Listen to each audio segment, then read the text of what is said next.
Anthony Morel, la tech. Bonjour Anthony. Bonjour Guillaume.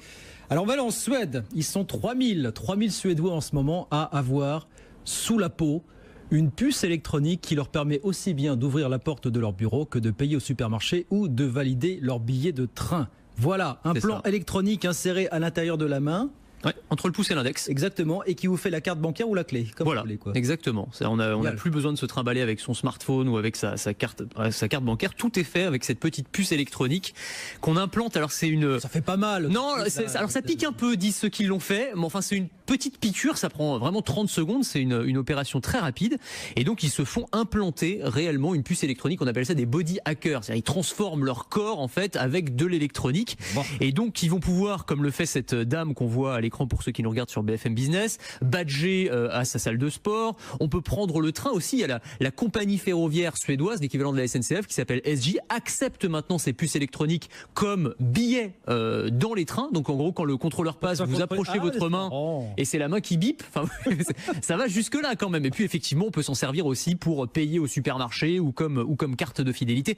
Ça va très loin quand même. C'est vraiment, ces body hackers, c'est une frange très fine de technophiles qui sont prêts comme ça à aller quand même s'injecter. Ils ne sont pas des volontaires, c'est pas une expérience transitoire. C'est fait, c'est plié, c'est. Ah oui, c'est fait. Voilà. Enfin, ils sont volontaires. Hein. Oui. C'est évidemment, on les a pas forcés à mettre. On va pas leur retirer dans un mois. On va pas leur retirer dans un mois. Alors on peut la faire retirer éventuellement, mais enfin. On peut se poser la question quand même de l'intérêt que ça représente aujourd'hui. C'est-à-dire, est-ce que ça a une vraie valeur ajoutée?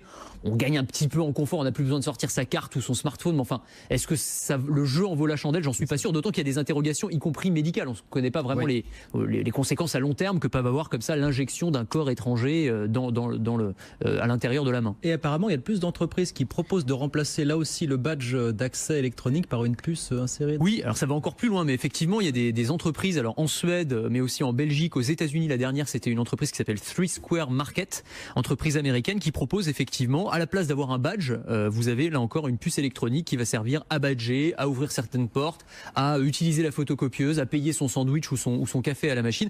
Là encore, c'est sur la base du volontariat. Alors moi, c'est des chiffres qui m'ont étonné dans cette entreprise, donc qui est une PME.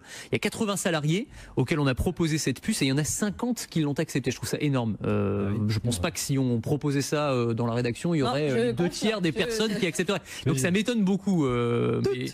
Mais en tout cas, voilà. On est aussi dans un univers justement très high-tech dans cette entreprise-là, j'imagine. Oui, alors c'est une entreprise qui fait des distributeurs automatiques. Donc ils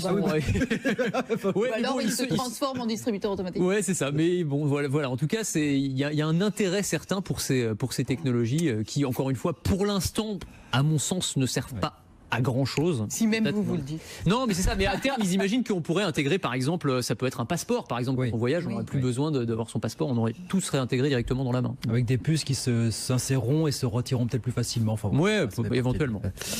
Ainsi va le monde, on va résumer les choses comme ça. Anthony Morel, merci beaucoup Anthony, la tech tous les jours, 12h15 avec Anthony.